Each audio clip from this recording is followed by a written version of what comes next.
Welcome back. We're here with Zack, who is a commercial real estate agent with Signature Associates. Zack, how are you, man? Good, how are you? Good. Thank you for coming on the podcast. We've known each other for years.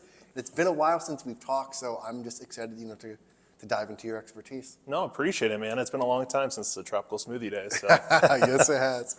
So can you talk about why someone would want to hire a commercial real estate agent? Yeah, a good reason to hire me or any commercial real estate agent would be just the expertise that they're bringing along with it. Look, I've been in it for 5 years, but I have colleagues that have been in it for 25 years, 30. So I partner up with a lot of these guys, and if I can't get the answer, there's usually one of them that can, and we provide the best expertise for people looking to downsize, right size, grow their business locally, nationwide. We want to help them, but that's a reason why to engage with a commercial realtor. And you got into this business at a very young age. Was there any nervousness when you're working with clients and you're like, I'm in my early 20s, I've never even bought a house before. Like, was there any, Yeah, absolutely. Kind of jitters with that? Absolutely. There's a lot of jitters with it. I mean, to get into real estate, being my age, I was worried because there is no steady, stable income that's coming in from it. It's 100% commission, as you remember being at Howard Hanna, Yes. I'm sure.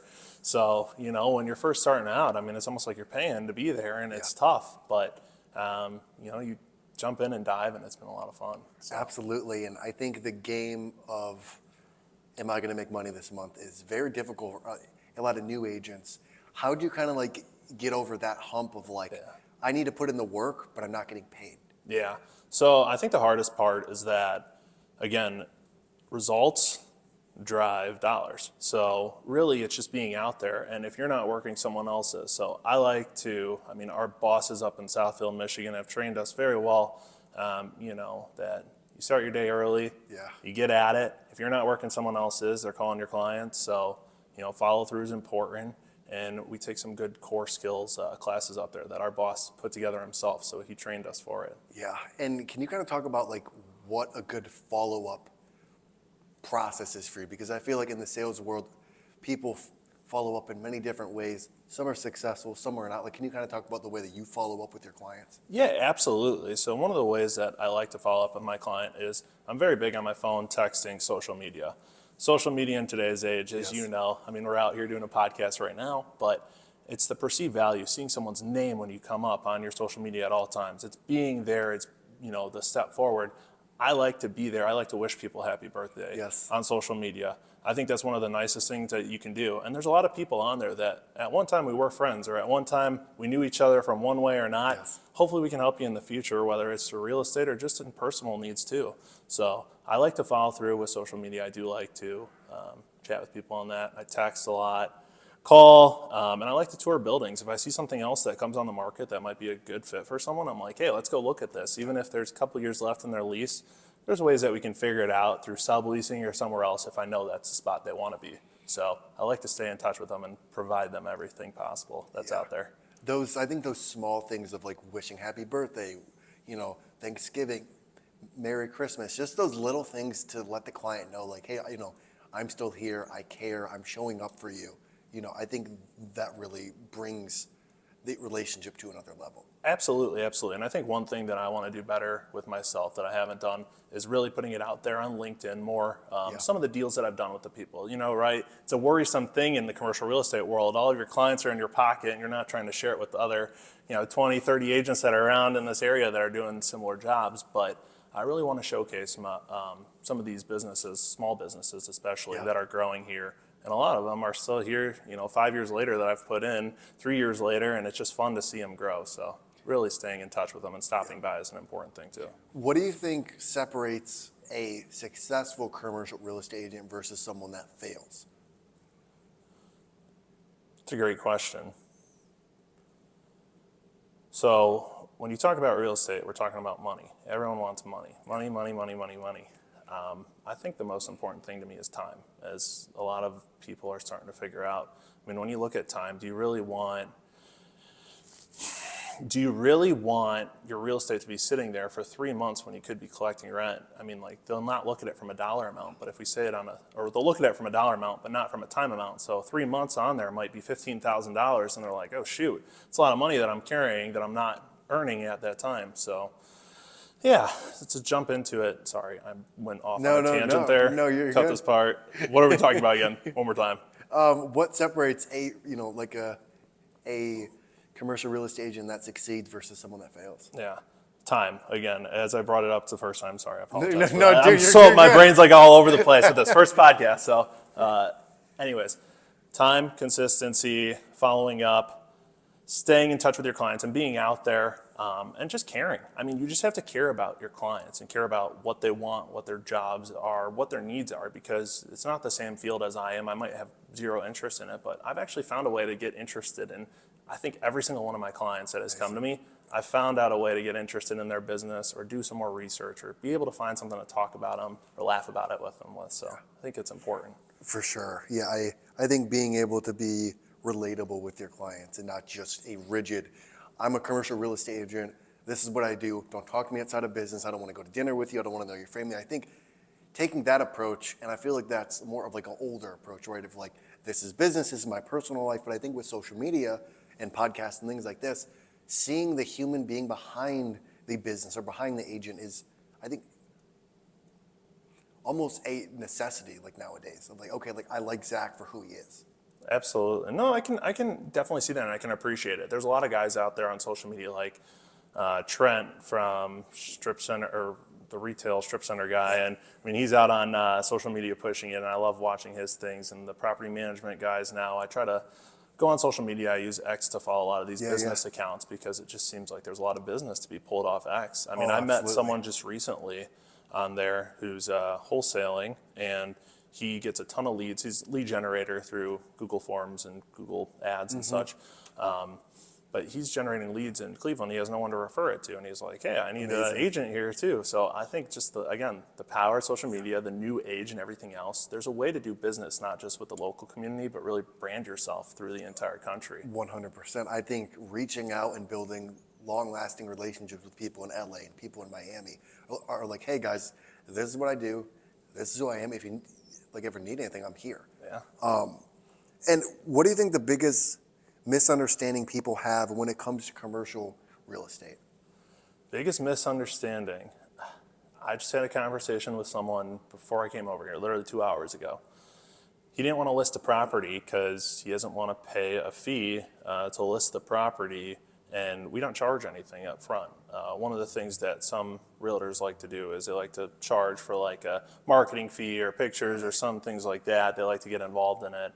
One thing that it's just it's misinterpreted is that, again, we don't make anything until the deal's done, until there's a lease in place or there's a sale in place and the fat lady sings. So, that's the way that it goes. And I think it's misinterpreted, but I think it's also should be interpreted that anyone out there who's doing real estate, don't do it by yourself. You should talk to an agent because we're thinking about things that they might not be thinking of, and we really just want to help at the end of the day, their business and see them succeed. Sometimes when you don't have someone on your own corner representing you, you really get taken advantage of. And no one likes it in life, and especially in business. I mean, Google, Meta, some of those big places didn't come to be just by not taking advantages of their competitors along the way. So yeah, and I think there's a lot of nuanced things that they might not even think about, or they just don't have the time to think about, right? Like if they're working a job or if they're running their own business, who wants to be thinking about this a whole other thing when they have someone like you who could take care of it, especially if you're like ethical, you take care of the client, you know that you're not trying to screw them over. That's a huge peace of mind for them.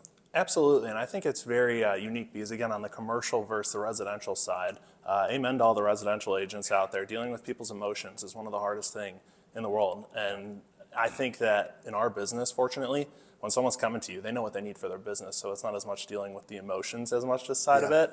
So it's a little bit easier when you pinpoint it and someone's coming, like you said, out of sight, out of mind for a lot of people. Just give me that form, whatever I need to fill out. The space works for me. Let's get in here and start leasing and making money. So. Absolutely. And you were an esports athlete in college. Right.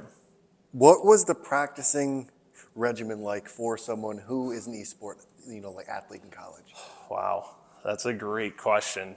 So going in, getting a scholarship for lacrosse, not even in esports to start with, there was a lot of work involved in it. I mean, driving up, living in Chicago, driving an hour to practice and then 2 hours home because of the traffic on Lakeshore Drive. It just, it's a lot of time that you're committing towards and a lot of energy.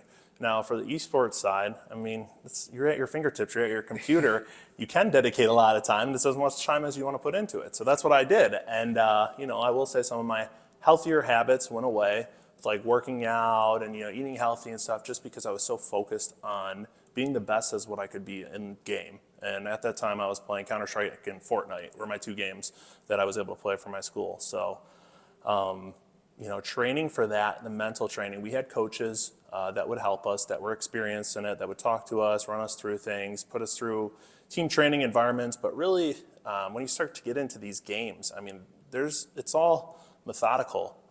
When you go into Counter-Strike, you're looking where you're supposed to be throwing your smoke for where to pop, and you're supposed to execute as a team, and you're supposed to go out and do things. You have someone playing support, entry, in-game caller. So I think it doesn't translate as much into the real estate side, but the work that I put into that was unmatched because I wanted to be the best at what I could do, and it still transfers over into real estate a little bit, but video games still have a spot in my life, and I love them, but I just can't play them all the time anymore because I get so frustrated because I don't get to play in the team environments anymore. I think the team environment really helped me train better and be the best that I could be because I work better in a team personally, is how I've always thought. So. And at what point of you playing Fortnite and CSGO did you know, wow, I might be able to get a scholarship for this and go to college?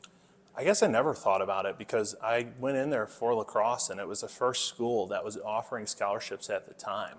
The coolest part about it, again, was on the business side for me. It was, hey, I had friends who worked for SteelSeries. That was our coach. It was a great, brand for mouses, keyboards, headphones at the time. So we got to test a lot of their products, get free products, support their team. Respawn gaming chairs, I got to work with them and got to connect them with my university, and they ended up supplying chairs for the entire university. So I found love in the business side of it and helping grow the esports side of it, but it was just cool to see it. So yeah, absolutely. Yeah, I think it's something very different, especially with you being an athlete playing lacrosse, and then you look at, he's also playing esports, because I feel like a lot of people look at esports as like, they're nerds. And then it's like, he also plays lacrosse and he's fit, and he's in shape, and it's like, wow, this is a very, especially the older generation when they're like, you're never going to make money playing video games. I mean, that's what we all heard, but And that was what our parents told us, right? Because they're like, get off the video game, go outside, hang with friends. I mean, it's hard to see it, but there's people making money behind the computers. I mean, it's stretched on from there. I mean, I feel like I've been watching it. My background's cybersecurity now, so I feel like I've been watching it transfer in the times, and now even coming into the crypto side, which I know you've talked about, your space and everything in there too.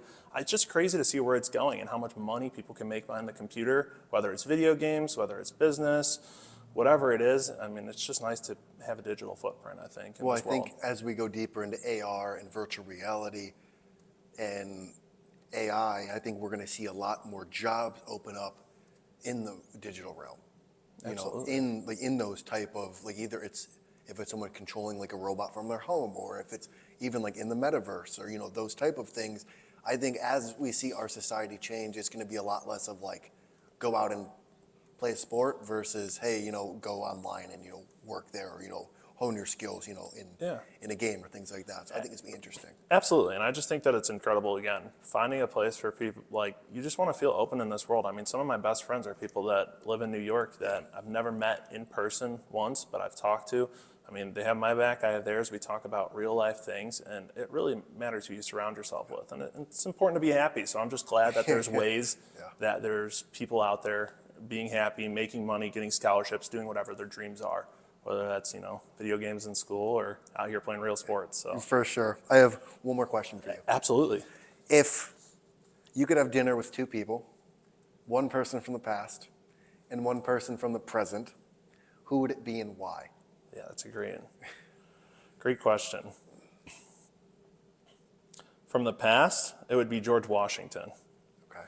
Because, he started this wonderful country that we're a part of, right? And I'd be curious to see more. Well, really, we should date it back to Christopher Columbus finding it. But no, I think it would be interesting to see what they were thinking at the time when they were creating Congress, articles of amendment, everything else, the House. I mean, you speak, you name it. I'm just curious to see how it all started and how it's changed in today's world compared to where the course started. That'd be a fun dinner. Now, a current dinner,